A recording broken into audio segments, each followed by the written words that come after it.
damos, digamos, paso suavemente a lo que va a ser el primer acto de Ocultura de este año. Para mí es especialmente emotivo recibir a una de mis autoras favoritas. Ella es Dolores Redondo. Saben ustedes que escribió la trilogía del Baztán, que se convirtió en un éxito internacional. Ahora nos explicará en cuántos países pueden leerla ya, porque son muchísimos.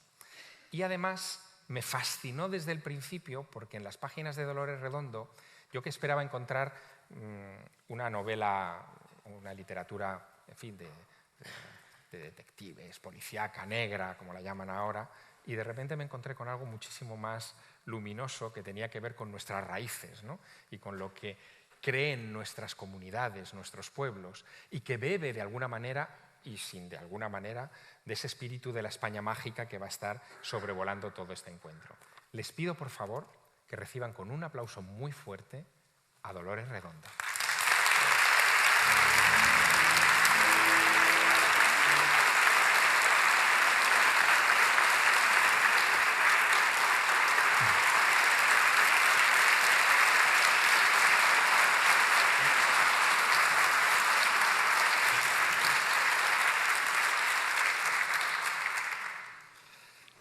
Bien, Dolores, bienvenida a Ocultura. Muchas gracias a todos. Pues es un placer, Javier, acompañarte. Escuchaba las palabras de nuestro amigo Iker, que decía que no tienes ninguna necesidad de meterte en estos jaleos, en el jaleo que supone organizar un festival, que es enorme, que lo sé porque también estoy en la organización de uno. Y tengo que deciros que Javier no solamente está aquí, Javier está para todo lo que le llamamos. Hay muchos escritores que, además de su carrera literaria, organizan eventos culturales, regalan cultura, y regalan cultura de la única manera que saben, que es hablando de lo que hacen. Y quizá el único poder que tenemos es tener amigos como Javier, como Juan, poder tener sus teléfonos en nuestra lista de amigos y llamarles, y que como cuando yo llamo a Javier y cuando él me llama a mí, dices inmediatamente: sí, ahí estoy, donde quieres que esté, qué día y a qué hora, que ahí voy a estar. Pero Javier es la generosidad máxima, repartiendo cultura a lo largo y ancho de este país, no solamente en este festival, sino colaborando en cualquier evento cultural al que se le reclame. Ahí está Javier, con toda su familia, con todos, se presenta y qué hay que hacer y cómo puedo ayudar. Así que un aplauso a esta generosidad.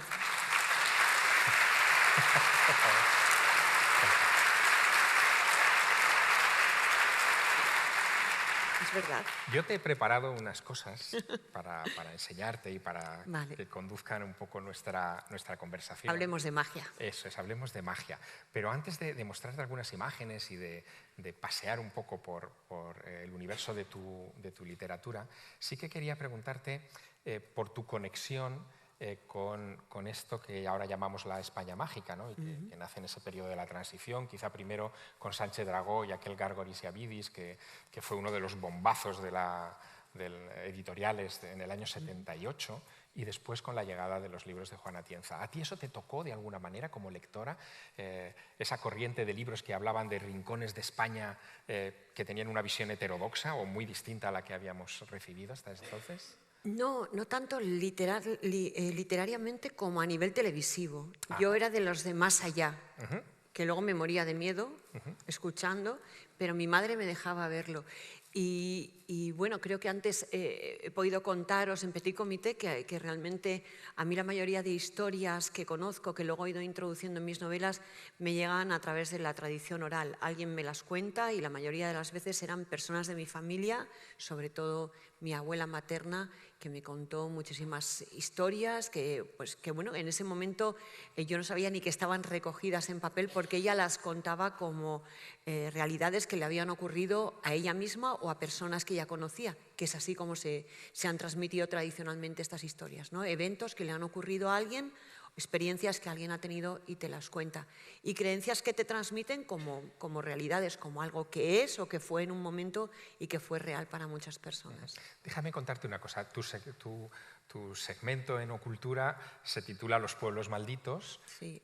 Porque Juan García Atienza publicó un libro que se llamaba Guía de los pueblos malditos españoles. Hablaremos de pueblos malditos porque te quiero preguntar, en tu Navarra hay una etnia maldita que son los agotes, sí, y que aparecen en tus novelas también. O sea, de eso te preguntaré, pero me gustaría que empezáramos situándonos con los grandes personajes invisibles, sí, de tus novelas, ¿no? En tu trilogía del Baztán los dosificas muy bien, pones como un protector invisible detrás de cada una de las entregas de esa trilogía. Es verdad que hay muchos personajes en las tres novelas. Intento tocar muchos aspectos. Se me han quedado muchísimos más, porque son infinitos. Intento tocar muchos aspectos, pero básicamente cada uno de las entregas está dedicado a un personaje en concreto. El primero, el guardián invisible, que es además así como yo llamo al Basajaun, está dedicado a esta criatura mágica que es el Basajaun. Su nombre en euskera significa literalmente el señor del bosque. Y su historia es maravillosa, una criatura antropomórfica, muy alta, cubierta de pelo, una especie de yeti, pero muchísimo más antiguo. Se habla de que fue el que introdujo a los primeros hombres a la agricultura, regalándoles semillas e indicándoles cómo tenían que depositarlas en la tierra. En otras historias aparece siempre como alguien fundido con la naturaleza y que cuida del equilibrio, de que todo se mantenga como debe. El hombre interactuando con la naturaleza, pero sin llegar nunca al abuso. Siempre está ahí para marcar el límite. Pero también como protector del hombre en otros momentos. Muchas veces se le ha presentado como un guardián que evita ataques de criaturas muy bestias, tipo los osos que antes descendían hasta el Prepirineo, o los lobos, por supuesto, y les ayuda a cuidar de sus ganados, avisándoles de la presencia del lobo con unos fuertes silbidos, que es el método de comunicación de los Basajaun. Y bueno, pues hay algunos que afirman haberlos visto y bueno, pues ahí está. Basajaun como criatura benefactora, protectora y alguien que viene a cuidar del equilibrio. La novela hablaba de un asesino que tenía un ritual de purificación con sus víctimas y hablaba de recuperar las tradiciones del valle, de no dejar que se contaminasen con cuestiones que estaban llegando, que eran novedosas para él. Era una llamada de atención, una llamada al pasado. Y en la novela, la prensa erróneamente empieza a llamarlo Basajaun, algo que escandaliza a muchas de las personas que participan en la investigación. Dicen, no, el Basajaun es justamente lo contrario, es bondad, es protección, es justamente el equilibrio, jamás un ataque, jamás ese impulso criminal que tiene el asesino. Pero me sirvió para hablar de esta criatura y de sus apariciones o presuntas apariciones. Yo en la novela fui muy cauta, lo soy siempre en las novelas en las que toco conceptos de este tipo, y aunque sugiero su presencia en muchos momentos, siempre le doy la opción al lector de que sea él quien decida qué es lo que está viendo o qué es lo que ve el personaje en la novela, porque entiendo que siempre hay, yo a todos los que estáis aquí os supongo ya muy avanzados, si no, no estaríais aquí, y seguramente podéis admitir que el bosque tenga una presencia, que el bosque tenga ojos, que el bosque se manifieste de distintas maneras, pero hay un tipo de lector que quiere lo que se puede medir y pesar y calcular. Entonces, mi personaje, Amaia Salazar, inicia la trilogía El Baztán siendo uno de estos personajes, una policía de las que necesita medir y pesar y controlar.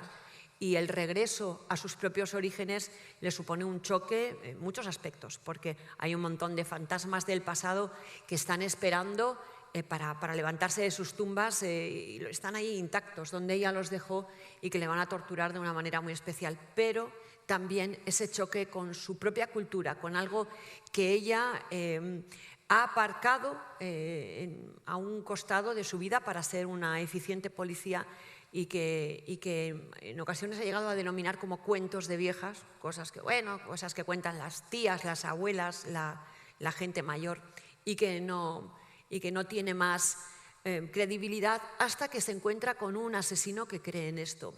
Y Amaya, en todo el recorrido de la trilogía de Baztán, va a cambiar mucho y va a aprender mucho, y lo más importante que va a aprender es algo que digo siempre cuando me preguntan ¿en qué creo yo?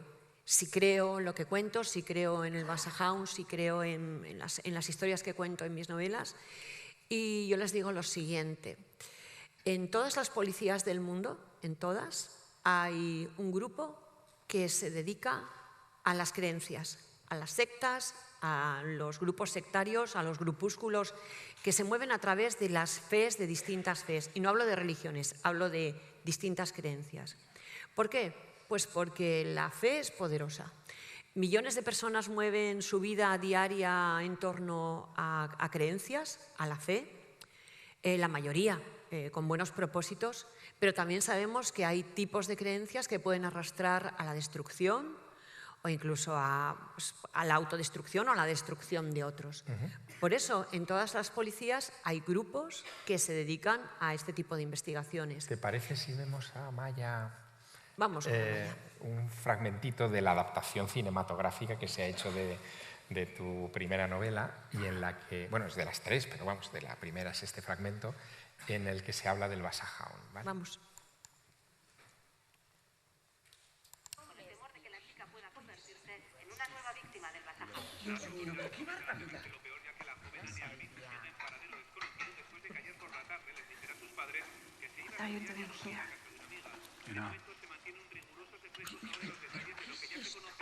Esta es Amaya.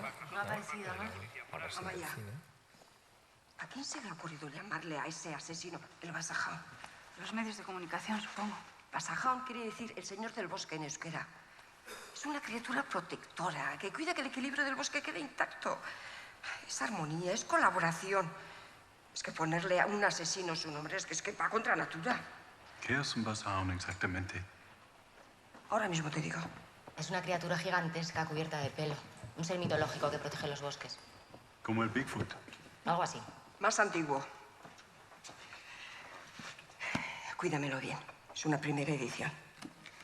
Por supuesto.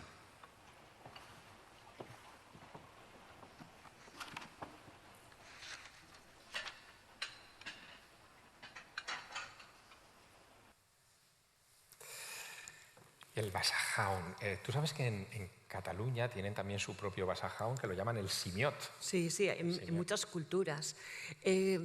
Una de las curiosidades de estudiar mitología ha sido precisamente descubrir que el mismo mito se reproduce una y otra vez en distintos lugares del mundo.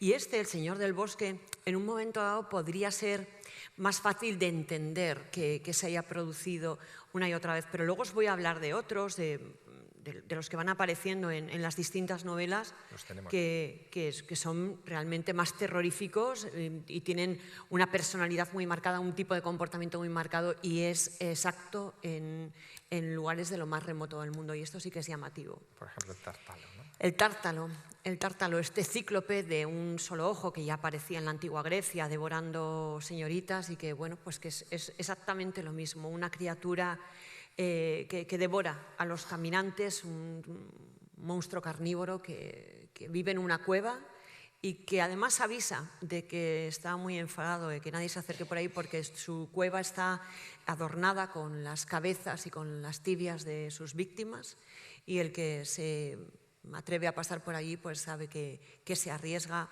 a esto, precisamente a esto. En esta segunda novela, El legado en los huesos, bueno, el título ya habla de tradición, habla de la herencia, habla de lo que somos, de nuestra herencia familiar, habla de la propia Amaya Salazar enfrentada a su familia, teniendo que entenderlos, teniendo que hacer las paces, enfrentándose a deudas del pasado que se han contraído con los padres, con los hermanos, en ese caso con las hermanas, con su propio pasado y con su propio origen, con saber que formas parte de una familia y que llevas una sangre y que eso es inamovible.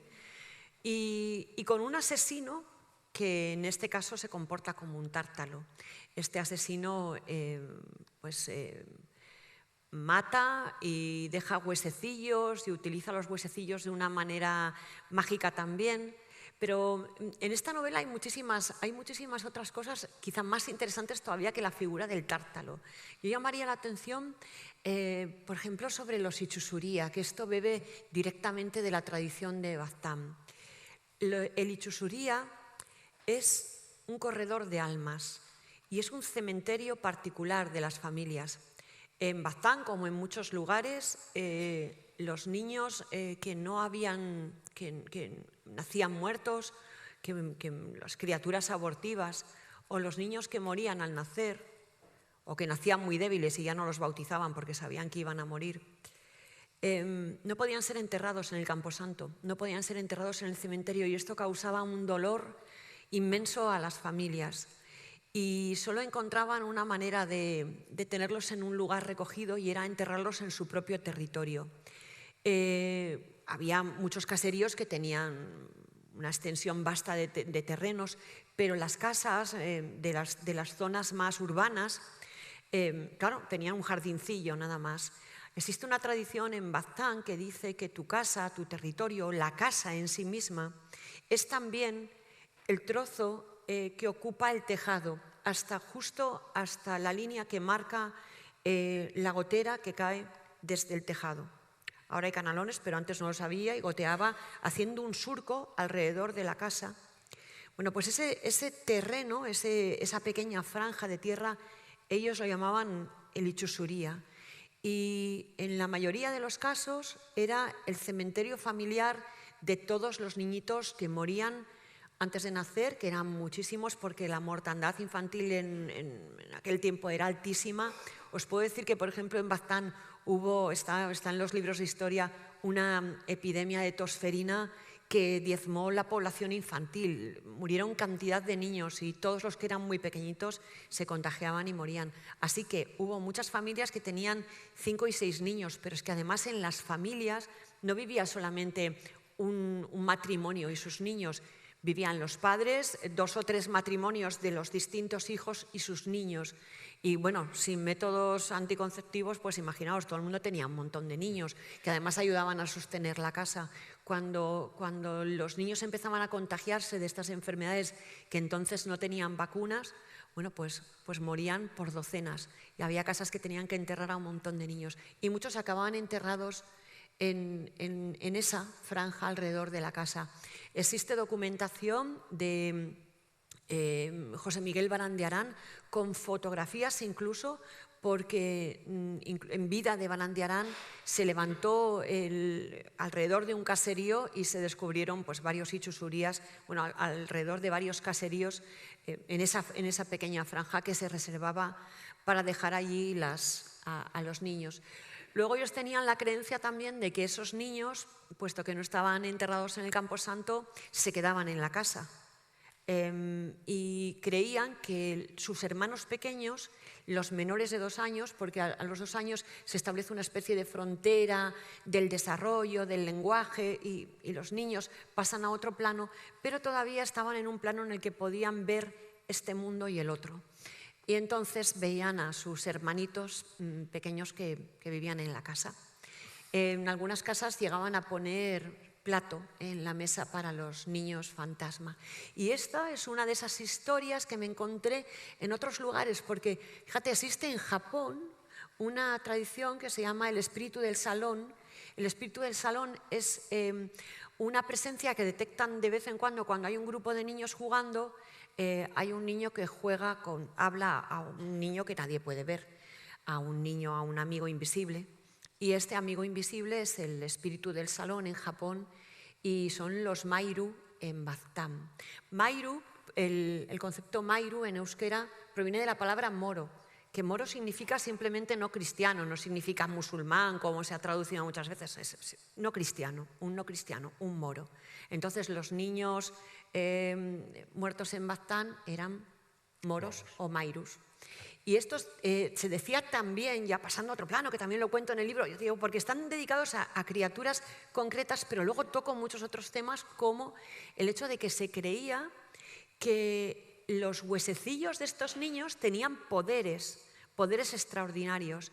Y el bracito concretamente de uno de esos recién nacidos, esos pequeñitos, el hueso, si se encendía como una tea, como una antorcha, tenía propiedades narcóticas capaces de dormir a una población entera, como en La Bella Durmiente.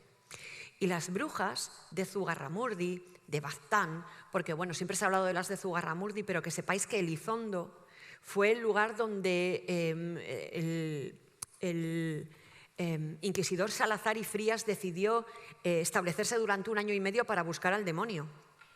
O sea, era en Elizondo. Yo conozco a familias de Elizondo cuyas antepasadas fueron procesadas por brujería. Así que, imaginaos lo que podía ser eso. Y creían fielmente que cuando pues, había pasado alguna cosa durante la noche y la gente no se había enterado, era porque habían venido las brujas y habían encendido esas teas con los huesecillos de los mairus. Y la gente tenía mucho cuidado de ir a ver en sus cementerios que no hubieran sido violados durante la noche para robarlos. Luego también es cierto que se robaban pues, porque se creía que los huesecillos tenían propiedades mágicas, pero esto no está tampoco tan alejado de nuestros días, porque os puedo decir que mientras yo estaba documentando estas novelas y de Legado en los Huesos hace 8 años de su publicación, en ese momento la policía francesa había detectado a un ciudadano belga pasando a Francia con varias calaveras, calaveras muy pequeñas, extraídas presuntamente de un cementerio andaluz que se estaba levantando por obras, y las llevaba a algún lugar de Europa y le iban a ser pagadas muy bien, y todo con fines mágicos. Claro, no es tan antiguo ni no tan es tan remoto. antiguo. Hay en otra de tus novelas, en la tercera de la saga... Este es para mí el más terrorífico. Este es muy terrible, pero también muy universal. Sí, absolutamente. Inguma, que es como ellos llaman a este demonio, Inguma es lo más, da mucho miedo. Es un espíritu, un demonio, uno de los de la noche, porque ellos llaman unos son los del día y este es de los de la noche. Un gahueco. Y este se cuela por las rendijas de las ventanas. Hay un truco que es taparlas muy bien, taparlas con masilla, taparlas con trapos, taparlas... No deben quedar rendijas en las habitaciones, probablemente porque lo que cogían era un gripón tremendo, pero se decía que había que sellarlas para que no entrara Inguma. Inguma causa pesadillas, causa lo que hoy conocemos como parálisis del sueño, o sea, esa sensación de despertar pero estar completamente inmovilizado. Causa el ronquido profundo y la apnea del sueño, y a los recién nacidos la muerte de cuna. Y tengo que decir que este es un terror que ha sacudido al mundo desde los inicios de la humanidad.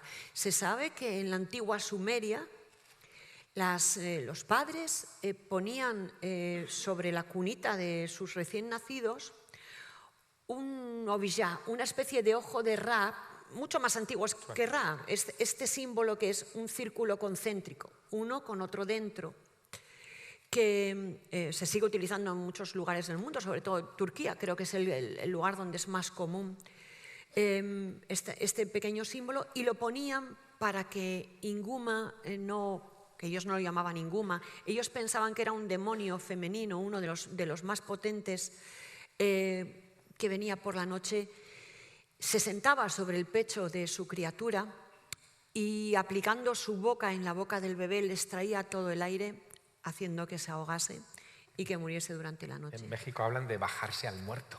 Bajarse al muerto, sí, señor. Bajarse al muerto, son esas parálisis de las que tú Fíjate, hablas, ¿no? una muy llamativa que me llamó mucho la atención en el momento en que investigaba esto, porque quería ver hasta qué punto en la actualidad seguía vigente, y la que más me llamó la atención es que en los años 80, en Estados Unidos, en el año 81, en Estados Unidos, este grupo que tienen para que hacen el control de enfermedades de todo Estados Unidos, en busca siempre de las enfermedades que se disparan antes de que lleguen a ser pandemias. Entonces, en el momento en que empiezan a surgir pues, un tipo de fiebres o un tipo de vómitos o un tipo de diarreas, ellos controlan si se está extendiendo en un grupo amplio de población, qué está pasando y si esto puede llegar a otras partes del país. Bueno, están en Atlanta y se dedican al control. Es un grupo gubernamental para el control de las enfermedades en Estados Unidos. Detectaron que en California estaban muriendo varones entre 20 y 30 años, aparentemente jóvenes, mientras dormían.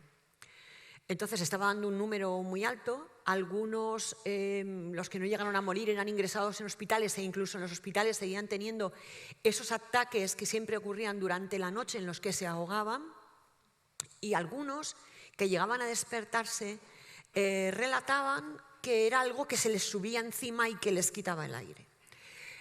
Ocurrió que haciendo el estudio de a qué tipo de población estaba afectando, vieron que todos estos hombres pertenecían a una etnia, los Hmong, que son una etnia originaria de China inicialmente, pero que se habían expandido por toda Asia y que fueron durante la guerra de Vietnam colaboradores del ejército americano, fueron amigos de los americanos. Y cuando el ejército norteamericano se retiró, bueno, pues los estaban masacrando, los estaban eliminando y los perseguían de una manera tan feroz que Estados Unidos les concedió asilo político. Y miles de miembros de la etnia Hmong fueron a vivir a Estados Unidos. Y en su mayoría se concentraron en la zona de California por un tema climático, porque ellos venían de una zona tropical y aunque inicialmente intentaron repartirlos por todo Estados Unidos, pues en Wisconsin como que no podían, se morían de frío y no resistían, y ellos mismos migraban dentro del país hacia California. Y ahí es donde se empezó a dar esta concentración de varones que morían de este modo. Muchos hospitalizados, los que conseguían sobrevivir al ataque, seguían sufriendo estos ataques y estuvieron en estudio hasta que los chamanes, sus antiguos chamanes, dijeron que todo esto estaba ocurriendo porque se habían separado de la antigua religión, porque no estaban conservando sus tradiciones, eran americanos ya, eran casi segunda generación en Estados Unidos, y que se estaban desapegando de su concepto familiar, del modo de vivir y del modo de llevar sus tradiciones. O sea, tuvieron que permitir que sus sacerdotes entraran e hicieran sacrificios animales delante de estas personas en los hospitales. Esto llevó un montón de permisos, un montón de órdenes de jueces, porque imaginaos meter una gallina en un hospital y sacrificarla delante y regarle con su sangre para intentar que esta vieja bruja, que es como ellos la llaman, se posara sobre el pecho de estos jóvenes arrancándoles el oxígeno. Y se da en muchísimas culturas. Yo lo encontré también en el vudú. En el vudú de Nueva Orleans se da también este demonio. Se da en Japón también. Bueno, en Asia es donde más muertes de este tipo se han producido, pero en África también lo llaman el caballo que se te sube encima. Y eso pues, debe ser literalmente como si un caballo aplastara tu pecho y te extrajera todo el aire. Escuchándote me pregunto si los antiguos entendían mejor estos procesos que nosotros, o ellos inventaron un relato para entenderlo. A ver, sin ninguna duda, Javier, una de las cosas más horribles que le puede ocurrir a alguien, yo creo que los que seáis padres sabréis que es uno de los terrores que todos los padres tienen cuando tienen un bebé, es que su bebé siga respirando, sobre todo cuando es muy pequeñito, está en su cuna. ¿Cuántos nos hemos levantado de noche a escuchar si en efecto respira? sigue siendo, imagino que igual que en la antigua Sumeria, sigue siendo un horror para cualquier padre. Y la mitología y muchos de estos mitos o muchos de estos símbolos que ellos utilizan vienen en primer lugar a intentar explicar un dolor inexplicable, algo que en muchos momentos todavía hoy en día, aunque se sigue investigando y se sabe que hay evidentemente elementos que pueden propiciar que esto ocurra, no llega a tener una explicación del todo plausible por qué un bebé completamente sano se muere mientras duerme. Pues una manera, por una parte, de tratar de dar explicación a esa zona de incertidumbre y por otra parte, de protegerse, porque a la vez que localizan al enemigo, tienen una solución para este enemigo. Hay unas oraciones, o hay unos cánticos, o hay un ojo de Ra, o hay un símbolo que hay que colocar, o hay algo que hay que hacer para protegerse de que todo esto ocurra. De tu saga de novelas, lo que más me llamó la atención probablemente es cómo actualizas muchas figuras que aparentemente habían desaparecido en la historia, como por ejemplo las brujas, ¿no? Las brujas en tu novela están muy presentes, en tu literatura están muy presentes. Son de alguna manera las herederas de las antiguas chamanas, las mujeres que están en el mundo liminal, ¿no? En la frontera entre este lugar en el que nos encontramos y el más allá. De alguna manera, ¿tú crees que las brujas, en el sentido antiguo del término, ¿no? En el que luego la tradición católica les colgó el San Benito, siguen existiendo, siguen estando entre nosotros, siguen influyendo?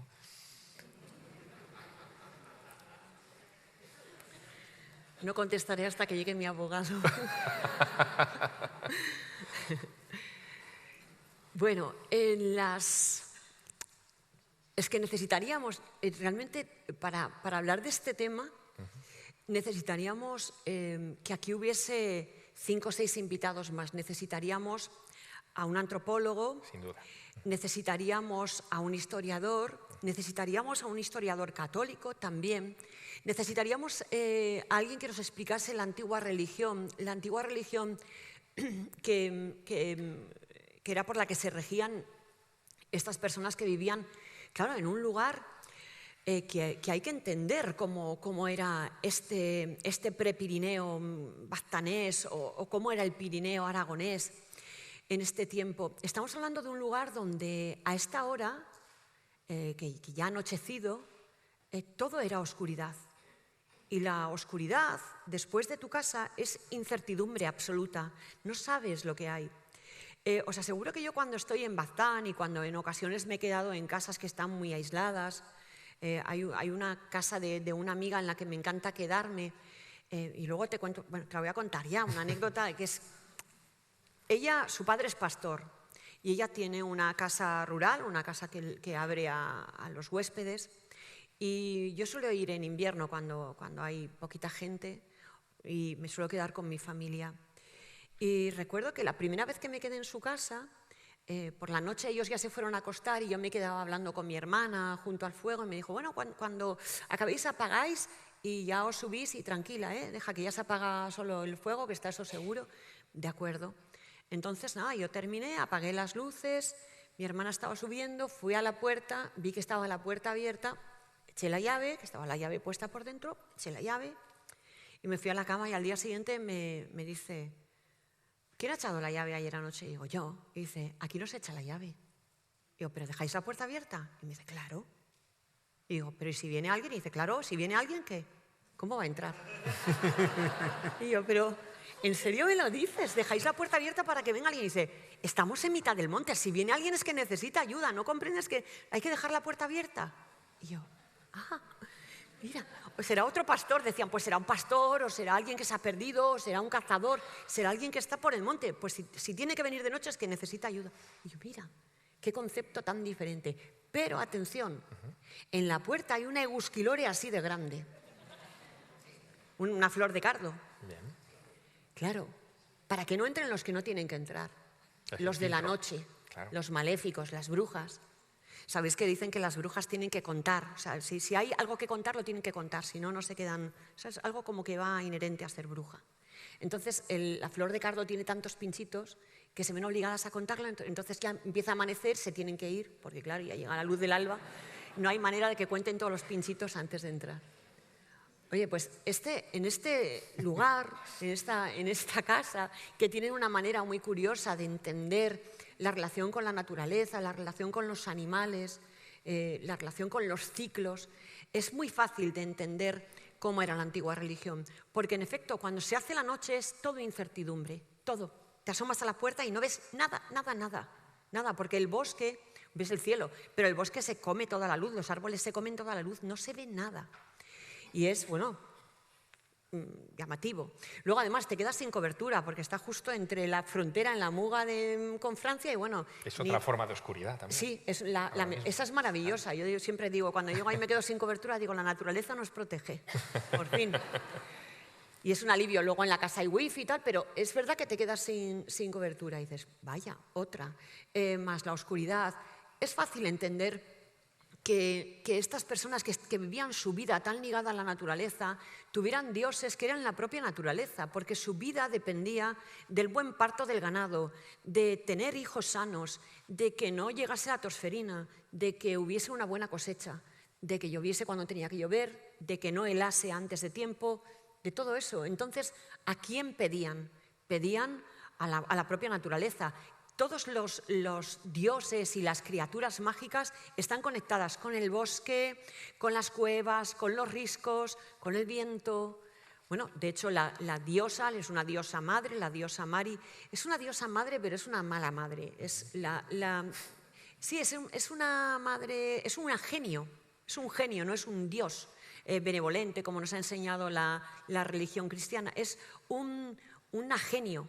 Y como genio que es, pues a veces está de buenas y a veces está de malas. Entonces, si te es propicia, te da una buena cosecha y un montón de niños sanos y un buen parto del ganado, unos terneros preciosos. Pero si está de malas, puede dejar caer un pedrisco sobre tu cosecha, o ocasionar una tormenta que vuele la mitad de tu casa, o hacer salir los ríos, porque es una diosa antojadiza, es la reina de todas las brujas. Y sus hijos son la lluvia, el viento, las nubes. Y son dioses también, son dioses menores que son hijos de esta diosa Mari, que es al fin y al cabo pues, la diosa madre. Luego hay un montón de figuras que tienen que ver con las serpientes, con los toros rojos, con criaturas que pueblan el interior de la tierra, los que están en las cuevas. Y es en las cuevas, en esas catedrales prehistóricas, donde se hacían las ofrendas. Y se ofrendaba un poco de lo que querías. Si querías una buena cosecha, llevabas parte de tu cosecha. Si querías, llevabas manzanas, llevaban sidra, llevaban cerveza, la cerveza que hacían en casa, llevaban vino, llevaban pues semillas, y le pedían una buena cosecha. Y llevaban piedras. Una piedra era la tradición, llevarte una piedra que cogías en la puerta de tu casa y la llevabas hasta allí y hacías tu oración, pedías tu deseo y lo arrojabas en el interior para que retumbando llegase al corazón de la tierra donde estaba la diosa y ella lo escuchase y escuchase así tu plegaria, tu petición. Me gustaría hacer algo especial contigo. Y es... ¿Un aquelarre? Bueno, eso desde luego, si quieres lo montamos.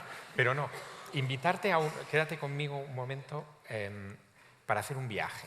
Vamos a hacer un viaje por esa España mágica, vamos a hacer un paseo por la España mágica, a ver si nuestros compañeros pueden preparar unos vídeos que tenemos preparados, para que vayas conociendo a algunos de los cronistas de esta España mágica. Los he seleccionado para que ninguno sea de los Pirineos salvo el último. Vale, pero un poco para que le tomes el pulso. Son gente que nos va a saludar, les va a saludar a todos ustedes en este encuentro de cultura desde distintas partes del país. El primero nos va a saludar desde Baleares, se llama Chema Font, es poeta, es escritor, ha trabajado mucho tiempo en la radio pública de las Islas Baleares, contando este tipo de historias y rescatando lo mismo que tú haces en tus novelas, cosas de la tradición local y escuchando a los ancianos y yendo a los pueblos y recogiendo tradiciones. Y nos saluda desde Mallorca, desde un sitio muy especial. Y asistentes al Encuentro Internacional de Cultura de Zaragoza. Saludos desde las Baleares, este archipiélago al que yo diría que muy acertadamente García Tienzas llamó el microcosmos. Él, con su gran capacidad analítica y deductiva, con su gran erudición en su recorrido por esta España mágica, y como no podía ser de otro modo, hizo, claro que sí, referencia a las Islas Baleares. En su obra nos habla de lugares mágicos y de poder de cada una de las islas, de los bosques sagrados, también de los sorprendentes personajes que por aquí han pasado, de las diferentes energías de cada una de las islas, de sus particularidades, que además las hacen diferentes y únicas. Ibiza y Formentera, unas islas, podríamos decir, cementerio, donde culturas y civilizaciones mediterráneas vinieron a enterrar a sus difuntos. O Menorca, ese gran templo, como él lo denominaba, con sus extraños y únicos restos arqueológicos, sus navetas, sus taulas.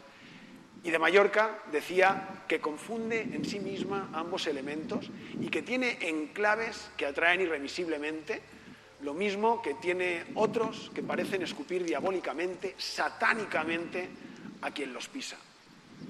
Y de entre esos enclaves, de esos personajes a los que hace referencia García Atienza, he querido elegir este lugar, el Puig de Randa, y en él a Ramón Llull. Yo creo que mejor le doy la palabra al maestro, a García Atienza, que decía: el caso de Llull, primero en Randa, luego en Miramar y finalmente en Túnez y en Chipre, fue el de esos pocos buscadores de verdades universales que asimilaron en los enclaves precisos la esencia de ese conocimiento que solo se adquiere en contacto abierto y sincero con todas las creencias y, atención, en los enclaves precisos donde esas creencias se hacen experiencia directa. Randa, aquí donde estamos, está ligada ya irreversiblemente a la memoria del mallorquín más universal y más controvertido de la historia del pensamiento heterodoxo europeo, Ramón Llull. Y añade: porque fue precisamente a este monte donde se retiró a hacer vida eremítica y de meditación después de haberse decidido a abandonar su vida fácil de noble consentido y dedicarse a la búsqueda del conocimiento. Y así es, fue aquí, en el Puig de Randa, en esta pequeña cueva, donde buscó refugio y donde tuvo experiencias místicas y extrañas, que nos legó en una obra que, al igual que hizo Atienza, yo también os invito a conocer, la de Llull. La obra de Llull junto al resto de estas maravillosas islas. Vale la pena, la verdad es que sí. Y a mí releer a Llull me ha servido para redescubrirlo y también redescubrir a García Atienza y esta España mágica. Un abrazo desde Baleares.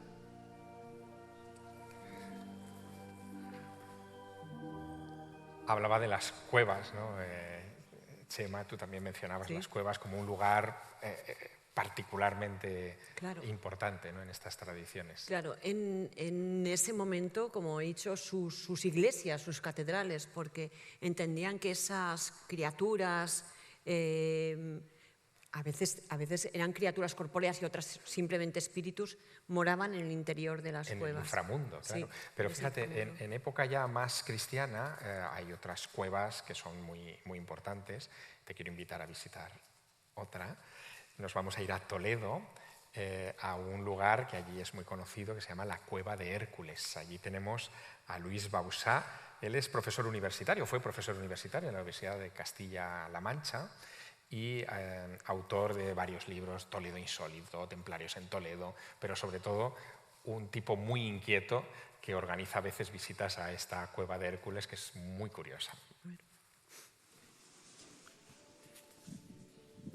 Os invito a que me acompañéis al que posiblemente sea el enclave mágico más importante que hay en Toledo. Venid conmigo que vais a descubrir una cosa muy interesante. Hola, soy Luis Rodríguez Bausá, miembro de la empresa Rutas de Toledo y un investigador de los misterios de Toledo. Quiero mandar un saludo muy cordial a todos los amigos y amigas que participáis en las jornadas en homenaje a Juan García Atienza, y para ello hemos elegido un lugar absolutamente mágico sobre el que se ha escrito mucho. Estamos en las Cuevas de Hércules, un lugar en el que ya se recoge desde tradiciones egipcias, andalusíes, incluso en la India, que aquí se custodió y estuvo guardado y albergado, o una parte o la totalidad del tesoro visigodo que traía ni más ni menos, entre otras cosas, el Santo Cáliz, el Santo Grial y la Mesa de Salomón.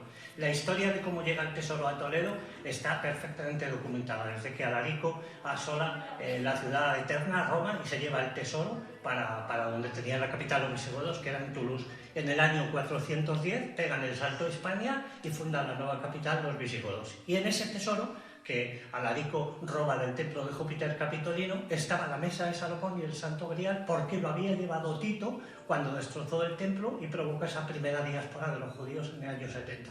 Así que este enclave, en todas las leyendas, tradiciones, incluso documentos andalusíes, egipcios, incluso algunos de la India, aparecen como el lugar, o uno de los dos lugares en el que pudo ocultarse y albergarse cuando se supo de la llegada de los musulmanes a la península, ese inmenso tesoro que contenía esos dos que son objetos de culto y de poder absolutamente buscados en la historia de la humanidad. No es el único sitio de Toledo que tiene, digamos, reminiscencias con la presencia del tesoro, pero sí el más importante. Os invitamos a que si venís a Toledo, vengáis a Rutas de Toledo y hagáis una ruta fantástica sobre el Toledo mágico, donde os contaremos más sobre esta increíble historia. Bueno, Luis Bauzá, que habla como una ametralladora, ¿no? Esta pienso visitar. Es capaz de contarte la historia de la Edad Media en 30 segundos y le sobran 15. Me sirve muy bien de prólogo a la gran cueva, probablemente, en fin, de toda la geografía, que también es bueno que la recordemos, que es la cueva de Altamira, ¿no? La cueva de Altamira en Cantabria nos la presenta Mariano Fernández Urresti, que es... Fíjate, es curioso, él es licenciado en Historia, pero empezó de jovencito con los ovnis y con las cosas así más... Conozco alguno que ha empezado así. Sí, yo también. Sí. Pero eso lo que hace es despertar una curiosidad. Yo creo que los ovnis de alguna manera captan la mente mágica de los niños, ¿no? Sí. Y eso le pasó a una generación, a mi generación desde luego, le pasó a la generación de Mariano Fernández Urresti y nos lo cuenta así. Hola, soy Mariano Fernández Urresti.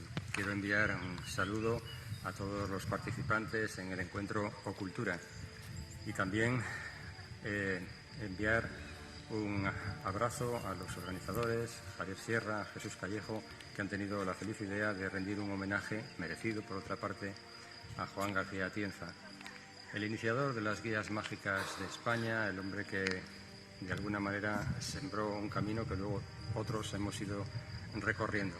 Me pidieron que hiciera un vídeo desde un lugar mágico, desde un lugar sagrado. Me encuentro frente a la cueva de Altamira, en Cantabria, probablemente uno de los lugares que recogen en sí mismo todos los ingredientes para ser un lugar mágico. Hace 13.000 años la boca de la cueva de Altamira sufrió un desplome, se selló y ocultó el secreto, maravilloso secreto, en su interior. Un secreto que en 1879 Marcelino San de Sautuola y su hija María, a quienes aquí cerquita se rinde un homenaje con esa estatua, descubrieron de nuevo, exhumaron los famosos bisontes de Altamira. Sin duda, Altamira, como digo, es un lugar mágico. Lo es porque en pocos lugares de nuestra geografía el velo sutil que separa la realidad ordinaria de la trascendente es tan fino, tan débil. Y es muy sencillo atravesarlo. Eso es lo que hizo él o la chamán que pintó los bisontes de Altamira hace 16.000 años. Digo él o la porque siempre se ha hablado del pintor de Altamira y yo en mi novela La pintora de bisontes rojos planteo la posibilidad de que hubiera sido una mujer, una chamán, Aya, en este caso en la ficción, quien fuera la responsable de crear una de las obras de arte más extraordinarias de todos los tiempos. Creo, por tanto, que todos los ponentes, todos los presentes en el encuentro de Cultura estarán de acuerdo conmigo de que nos encontramos, en efecto, como decía, en un lugar mágico, un lugar sagrado, desde tiempo inmemorial. Los 270 metros que tiene la cueva de profundidad se resumen al final especialmente en esa galería de unos 20 metros de longitud y unos 9 metros de ancho donde se encuentran los bisontes, pero también hay otros puntos a los que se debe acceder prácticamente a gatas, arrastrándose, donde probablemente los chamanes realizaban sus ritos de iniciación. Altamira, Ocultura, desde Cantabria, un saludo. Decía algo Mariano respecto a... Él imaginaba una mujer pintora de las cuevas. En tus novelas las mujeres son absolutamente claves, son las que de alguna manera por las que transita la tradición. A ver, no es tanto un empeño de esta escritora, no, claro. sino es bebe de la historia de este lugar. En la historia más moderna, más reciente, a la que podemos ir rápidamente, creo que todos podéis recordar aquel Maite Chumía, aquella canción de Mocedades. Maite Chumía que dice, vuélvete al caserío y yo me voy a las Américas a hacer fortuna y volveré y todo esto. Esto era exactamente lo que hacían los hombres de Baztán. Se iban a mercadear, se iban como marineros, los más pobres, pero muchas veces era desde ahí, desde Irún, que está muy cerca, o desde San Sebastián, llegaban, los llevaban a levas o les hacían una oferta de trabajo por 2 años, normalmente era 2 años, para ir a Venezuela y volver. Y muchos se quedaban allí, se establecían, hacían negocios, algunos llegaron a regresar, otros no, pero es verdad que Baztán es tierra de indianos. Mucha gente volvió, levantó hermosas casas. Bueno, por eso es tan llamativa también su arquitectura, porque toda esa gente que volvió muy rica de América consiguió levantar un pueblo precioso con unas casas extraordinarias que son palacios, y lo hicieron eso a base de ese esfuerzo. De hecho, fíjate, una de las calles más antiguas de Baztán, que inicialmente se llamó Calle del Sol por ser la calle, una de las principales y que más sol recibía, más horas de sol recibía al cabo del día, terminó llamándose Braulio Iriarte por un indiano que fue a México, se estableció allí y fundó la cerveza Corona, la Coronita. La cerveza Coronita, su fundador es baztanés y él volvió muy rico de América y financió las traídas de aguas al pueblo, una casa de música, la construcción de un casino, un montón de obras. Fue un gran benefactor de la ciudad y como él, del pueblo, y como él muchos. Y tiene una magnífica casa todavía en Baztán y una calle lleva su nombre. ¿Y en qué medida todos estos emigrantes, ¿no?, que salen de un territorio como Baztán, que es un territorio cerrado, trajeron también tradiciones o historias mágicas de otros lugares y las inyectaron? Mira, trajeron, pero sin duda se han mantenido muy fieles. Todavía conozco a algunos que regresan temporalmente, que viven en Estados Unidos o en México, y regresan y siguen teniendo el acento vasco de Baztán. Es una cosa que me sigue alucinando, que están muy pegados a su tradición y han traído, creo que han llevado más, han llevado la pelota, la tradición de jugar con cesta, de jugar a pelota a mano, todo eso lo han llevado para allá y siguen muy pegados a sus tradiciones. Pero como os digo, era común que las mujeres quedasen solas al frente de los caseríos, de la venta del ganado, de las cosechas, de la contratación de mano de obra, y estas mujeres se constituían en clanes familiares y de amigas y bueno, pues estas mujeres tenían que solventarse solas. Y yo esto siempre lo justifico en nuestra época actual porque yo misma lo he vivido. Yo soy hija de un marino en el puerto de Pasajes, yo no soy de Baztán, pero soy de muy cerca, y mi madre, mi abuela, mis tías y todas las mujeres que yo he conocido en mi infancia vivían solas. Tenían maridos, pero eran como viudas con un marido que venía de vez en cuando. Pero mi padre se iba 7 meses a la campaña del bacalao en Canadá y volvía 7 meses después. Imagínate cómo cambia un bebé. O sea, dejas a un bebé en la cuna y te encuentras a un niño que ya anda. Y luego vuelves otra vez y ya va al colegio. O sea, es que es una barbaridad. Esas mujeres se tenían que ayudar entre ellas. Se cuidaban, se acompañaban en los partos, se acompañaban en el cuidado de los hijos y también en el momento de la muerte. Y esas mujeres se cuidaban entre ellas y tenían, desde luego, un clan muy fuerte. Y esa afinidad, pues, todavía se mantiene. Y creo que el modo de tratar a los hombres dentro de estas comunidades también, porque os puedo decir que tradicionalmente los marinos han sido los reyes de su casa cuando llegaban, pero un rey que no hacía nada, el rey que venía a sentarse en el trono. La que mandaba, ordenaba y hacía saber era la madre, la abuela, la tía, incluso la vecina, cualquiera mandaba más. Y era siempre no molestes a tu padre que viene de... Y era, pues el padre, era la fiesta, llegaba el padre a casa y era fiesta. Y ahí ocurría exactamente igual. Me ha llamado, fíjate, te lo iba a comentar, me ha llamado mucho la atención bueno, me ha traído a la memoria los bisontes rojos, porque hay una leyenda en Baztán que dice que en las simas profundas, en el fondo de las simas, viven toros rojos. Pero ellos creen que son un toro que puede materializarse. Si tú guardas algo en una sima, antes, como nos han explicado, era muy común guardar tesoros.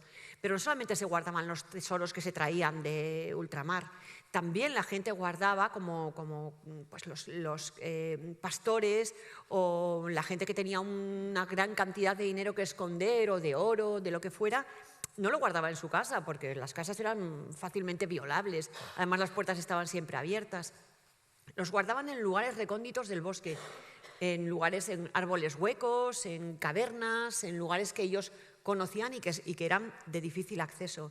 Y se decía que cuando el propietario original de ese tesoro moría sin desvelar dónde estaba, su espíritu rondaba por allí protegiendo su tesoro y el guardián se manifestaba en forma de un gran toro rojo de ojos de fuego que mucha gente dice haber visto cuando te vas a aproximar a una cueva, sobre todo si vas con intención de buscar, no de verla ni visitarla, sino de a ver qué hay. Son como señales, ¿no? Pues aparece un toro, bueno. Se oyen los mugidos, cuando te acercas a la cueva, se oyen los mugidos desde el corazón de la tierra de ese gran toro rojo que te está diciendo que no entres ahí. Te voy a llevar a la otra punta del país, a Cádiz, ¿vale? Allí José Manuel Serrano Cueto, que también es autor de varios libros sobre el Cádiz mágico y de hecho se ha convertido un poco en la autoridad local de este tipo de tradiciones, nos manda también un saludo y nos cuenta una historia. Hola, soy José Manuel Serrano Cueto, director de cine, escritor, autor de la trilogía de Cádiz Oculto. Y también tengo un canal de YouTube que tiene algo que ver con esto que vamos a hablar, porque es un canal que se llama Viajo, Sancho Viajo, sobre escapadas a pueblos de España. En algunos de esos vídeos hablo de algunas leyendas de las que se pueden recoger en estos pueblos. Gracias a Jesús y a Javier por invitarme a participar y un saludo a todos los asistentes de Ocultura Zaragoza. En Cádiz hay muchas leyendas y muy diferentes. Yo quería narraros brevemente una de ellas, quizás de las menos conocidas y que ni siquiera yo tengo publicada en estos 3 libros, sí saldrá próximamente en el 4 que estoy preparando. Cádiz fue puerto negrero importante y se dice que uno de estos barcos llegó al puerto y una mujer se escapó con su nieto o con su hijo pequeño por unos túneles subterráneos. Cádiz está lleno de túneles subterráneos para llegar a los bajos, al sótano de un local que estaba ya dentro de la ciudad. La mujer iba delante y el chico detrás. La mujer salió a ese sótano y el niño no llegaba. Para tranquilizarlo, porque el túnel era angosto, ella le empezó a cantar una nana, pero el niño no llegó nunca, se asfixió en ese túnel y murió. Se dice que el fantasma, sobre todo de la mujer, se lamenta aún en los sótanos de ese local. Hoy en día ese local es un restaurante hindú, anteriormente fue otro restaurante, y yo conocí ese sótano, que en verdad tenía como una puerta, un hueco cegado, a través del que supuestamente llegó esa mujer para esperar a su hijo. Es un rumor, una leyenda muy poco conocida en Cádiz, pero que ahí está. Os la he querido contar esta para no contaros algunas de las múltiples leyendas tan famosas y populares que hay en la ciudad y aportaros un granito de arena a esta celebración que estáis haciendo con una historia diferente. Un abrazo, pasadlo muy bien y muchas gracias de nuevo por invitarme y a vosotros, a todos los que estáis ahí, por escucharme. Besos. Bueno, ya ves que las historias de los fantasmas de niños son universales, están en todas partes, ¿no? Es como lo que más nos conmueve, quizá, ¿no? Bueno, los niños porque, por lo menos en lo que a brujería se refiere o en todo lo que he podido ir leyendo sobre esto, por el modo en que son poderosos, en que se les considera especiales. Esto que te decía, la frontera de los 2 años, el momento en el que un niño habla completamente bien, o casi bien, con 2 años pues más o menos hablan, esa frontera del lenguaje es la que les comunica más con nuestro mundo y les hace perder esa visión especial que tienen, porque dicen que se mantienen en ese periodo de 2 años entre los 2 mundos y son capaces de ver y de presentir y de ver lo que no es visible para nosotros, y se les considera más puros en ese momento. Entonces, en la brujería, también estos que estaban sin tocar, todavía sin mancillar, eran más apreciados, y sus huesos especialmente, pues se les concedían poderes especiales. Y bueno, en la brujería actual que existe, y os puedo decir que en el vudú de Nueva Orleans está completamente prohibido utilizar huesos humanos, pero se sabe que todavía se utilizan. Se usan, claro. Y de hecho uno de los cálices que suelen utilizar los brujos, el bocor, cuando hace en vudú del malo, bocor rayado, que es el que hace el vudú malo, porque los otros sacerdotes no hacen vudú negro, digamos, utilizan una cabeza de niño para beber. Tiene que ser el cráneo vacío de un niño como vaso. Bueno, para suavizar eso, te voy a llevar de paseo un momento al Mar Menor, a Murcia. Allí tenemos a Joaquín Abenza, que es un veterano hombre de radio, que lleva muchos años recogiendo este tipo de historias en su programa y que ha hecho un libro sobre los 50 lugares mágicos más importantes de la región de Murcia, y que nos saluda de esta manera. Hola amigos, soy Joaquín Abenza, director del programa El Último Peldaño de Onda Regional de Murcia y también autor del libro 50 lugares mágicos de la región de Murcia.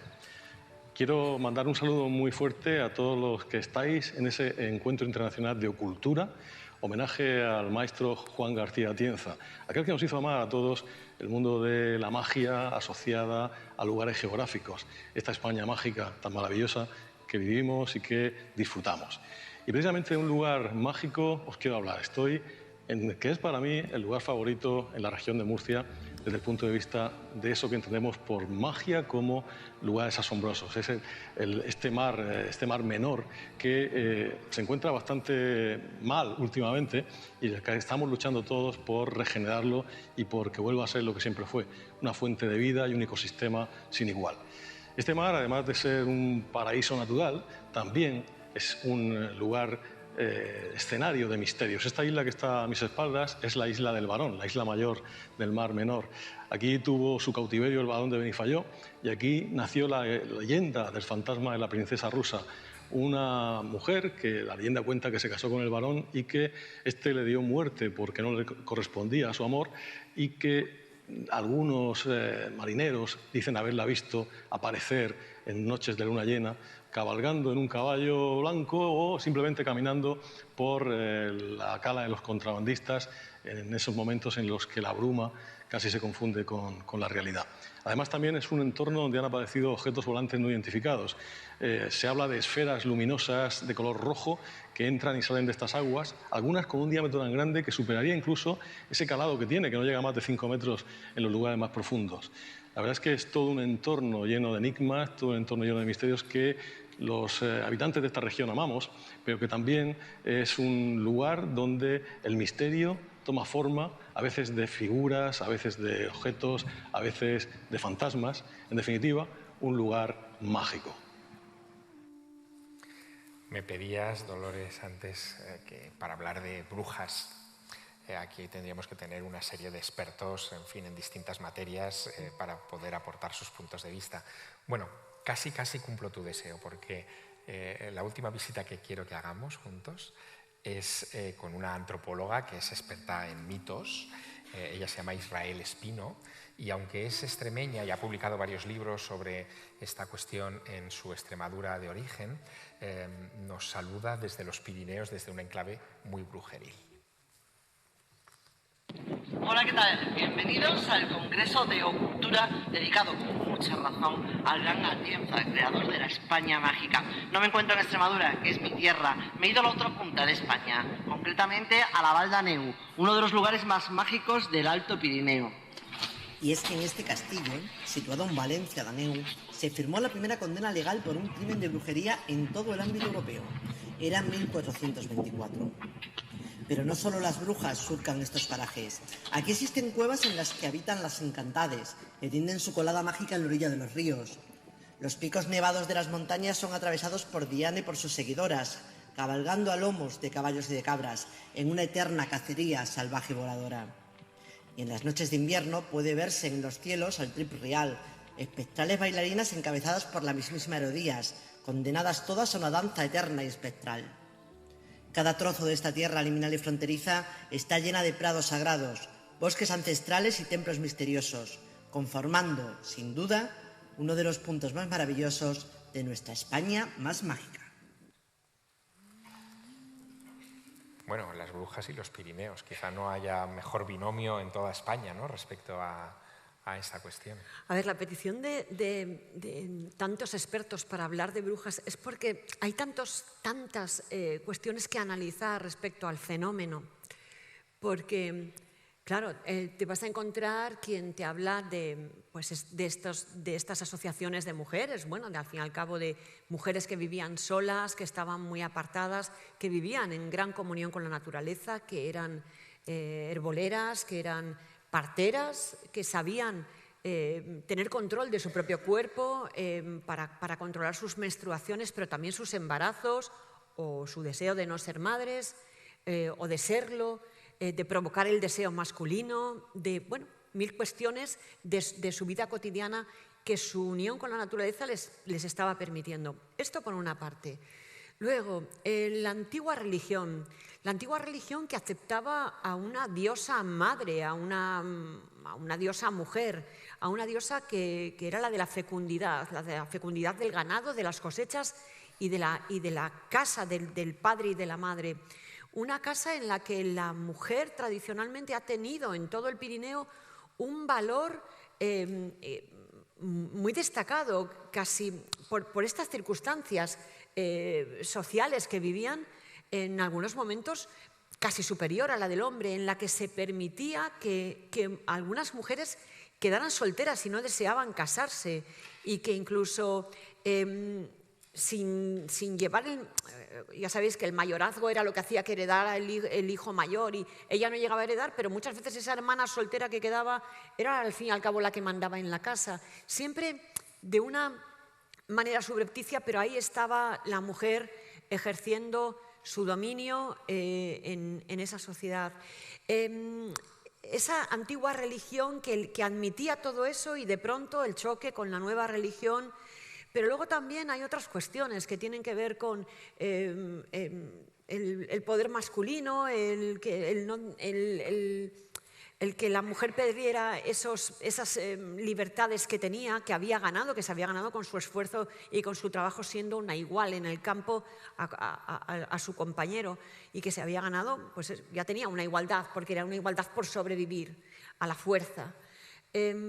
Y de pronto, pues eso, estas otras costumbres que llegan y que imponen que esto se tiene que hacer de esta manera, que ella tiene que tener un papel relegado, y están estos choques culturales en el que de pronto pues todo esto que ellas hacían se condena. Pero también necesitaríamos a un analista religioso y a un experto en religiones comparadas, porque es verdad que la brujería y la antigua religión también tienen su parte de control negativo sobre las cosas. Del mismo modo que estas mujeres podían controlar su menstruación o el número de hijos que querían tener ya en aquel tiempo, o el deseo de un hombre, podían causar enfermedades, podían causar envenenamientos, y se sabe que en ocasiones lo hicieron. Así que lo de preparar la pócima mágica no creáis que está tan fuera. Y luego, bueno, pues hay otras cuestiones culturales, porque una bruja, al fin y al cabo, ¿qué es? Es la mujer que vive sola, sin el yugo del padre y sin el yugo del esposo, y vive sola en una casita en medio del bosque. Y es la bruja de los cuentos. Claro, libre, una mujer Claro. libre. Esta sesión la hemos llamado Los pueblos malditos. Juan García Atienza publicó mucho sobre esta cuestión, infinitos artículos, aquel libro que te he enseñado al principio. Él en un viejo artículo hacía como un mapa de los pueblos malditos más importantes de la península ibérica, ¿no? Hablaba de los maragatos, por ejemplo, y se preguntaba si tendría razón, luego él lo descarta, esa etimología de que maragato vendría de mauros captos o moros capturados, ¿no? O sea, por ejemplo, él especulaba con esa etimología. Pero también se centraba mucho en los agotes. Los agotes sí. le llamaron extraordinariamente la atención porque es un pueblo maldito que tú conoces muy bien, es de la zona del Baztán y lo citas en tus novelas, pero es un pueblo particular, ¿no? Es un pueblo de constructores, es un pueblo sabio, pero de repente muy marginado por el entorno. Curioso su llegada. Se sabe que llegaron a través de la frontera y se establecieron en el Baztán, concretamente en un pueblo que se llama Arizkun, y enseguida ya los acotaron en una zona, en un barrio que se llama Bozate, que sigue existiendo. Y dicen que eran artesanos de la madera, sobre todo. Es cierto que en el medievo el uso de la madera se tenía como algo que transmitía enfermedades. Es cierto que estaban agusanadas, tenían mohos de todo tipo, y no era un trabajo tan artístico como pueda ser hoy en día, ¿no? Un ebanista. Era algo, bueno, pues que estaba dejado para la gente más humilde o para los más desgraciados. Dicen que las primeras razones para segregarlos podían haber sido las del lenguaje, porque hay varias teorías que pudieran ser que agote provenga de cagots, que fuesen soldados que huyeron con sus familias desertores, pero también que fueran cátaros que huían de la represión de la Iglesia en Francia, de esa gran salvajada que se hizo con los cátaros, y que huyendo llegaron a la frontera. El caso es que dicen que había algunas peculiaridades en su aspecto, pero que también pueden estar bastante exageradas. Dicen que eran más altos, que algunos eran rubios, que tenían los lóbulos de las orejas raros. No sé cómo se puede tener raros los lóbulos de las orejas, pero bueno, que eran distintos y diferentes. Y es cierto que eran cristianos, y eran cristianos muy piadosos, y asistían a la iglesia de Arizkun, pero esto creó una controversia en la pequeña sociedad, porque Arizkun sigue siendo un pueblo muy pequeñito ahora, o sea que tenía que ser mínimo, hasta el punto en que se separó la bóveda con una reja, obligándoles a ellos a permanecer detrás de la reja. Se abrió una puerta lateral para que no accedieran por la puerta principal y se habilitó una pila bautismal para bautizar a sus hijos. No se les rechazaba como cristianos porque no podían, porque claro, el gran salvoconducto era ser cristiano. No los podían rechazar porque eran cristianos, como en el caso de los judíos o de los moros, los que no eran cristianos, los mairus, pero en este caso estos eran cristianos. Entonces se veían obligados a aceptarlos, pero nunca del todo. Entonces no les dejaban salir de su barrio, excepto para ir a misa o hacer trabajos, arreglar tejados, hacer trabajos de madera por el valle, y no se casaban con nadie que no fuera de su propia etnia. Con lo cual, bueno, pues esto causa bastantes problemas. Y esto se prolongó tanto en el tiempo, que es que ha llegado hasta hace relativamente poco, hasta hace 100 años. O sea, que todavía ha habido, un bisabuelo mío podría haber conocido a esos agotes relegados. Eran tan buenos cristianos que pidieron la intercesión del Papa, y fue el Papa el que al final intercedió por ellos para que se rompieran, digamos, las fronteras físicas que había dentro de la Iglesia, y a partir de ahí sí que se abrieron muchísimo más. Conozco a varias familias que son agotes.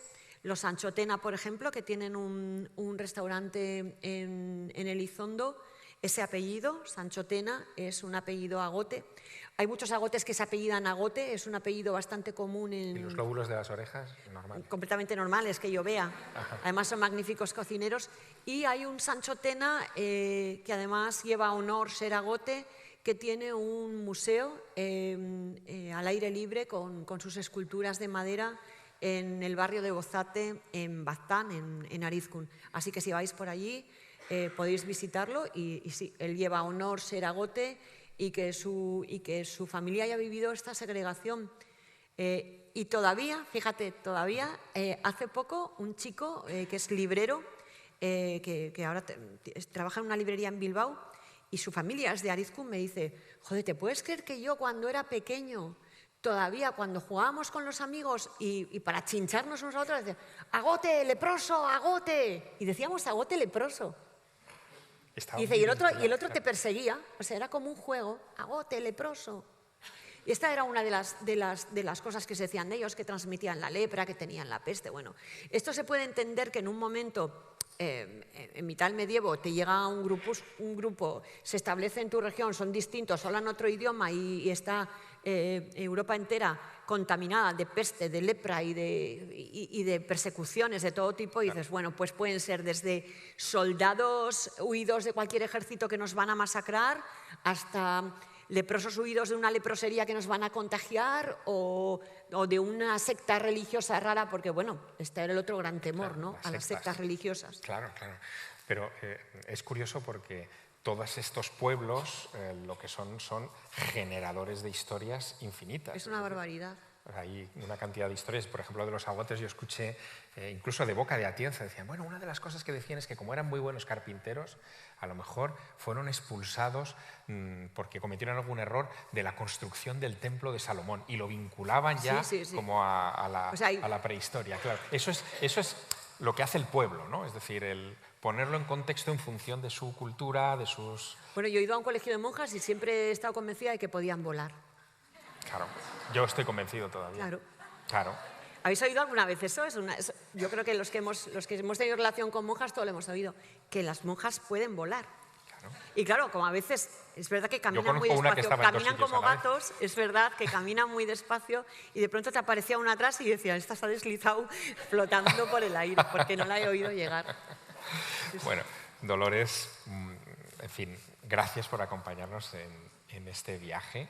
De verdad que ha sido fantástico descubrir lo que hay de mágico y de antropología, de tradiciones. En una novela policíaca. En una novela policíaca. Es asombroso con la cantidad de temas que nos cuando conectan. yo presenté esta novela, la primera frase que elegí para El Guardián Invisible es una de Blancanieves. La que le dice la bruja cuando le da la manzana, le dice, niñita, esta no es una manzana cualquiera. Y dice, ah, ¿no? Y dice, no, porque esta manzana tiene magia. Pues Dolores Redondo tiene magia.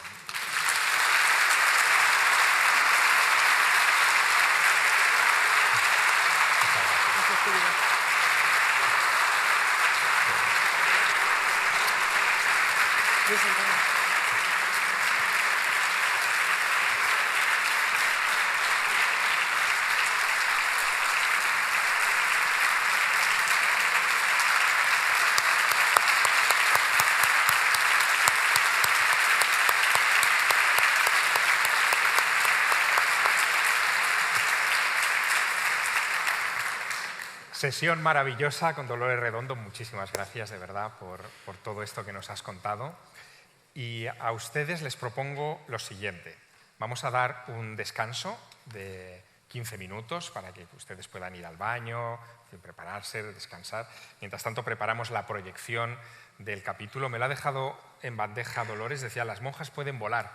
Yo sé que las monjas pueden volar.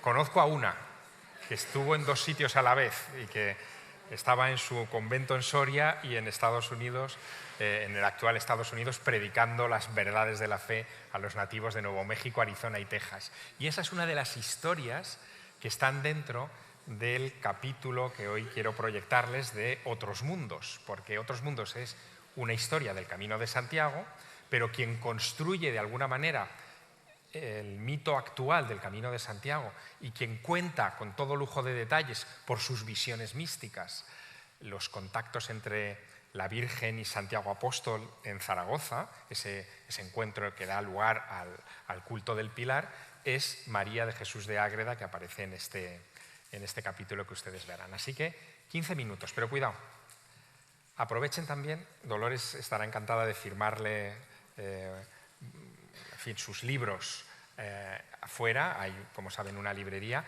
Mientras está la proyección, para que no se haga muy tarde, si hay gente que quiere estar para que le firme libros Dolores, pueden estar fuera, pueden entrar dentro de la proyección, no hay ningún problema, dejaremos algo de luces para que ustedes se manejen y así vamos aclimatándonos también para esta parte final de la primera sesión de Ocultura. 15 minutos de descanso, gracias.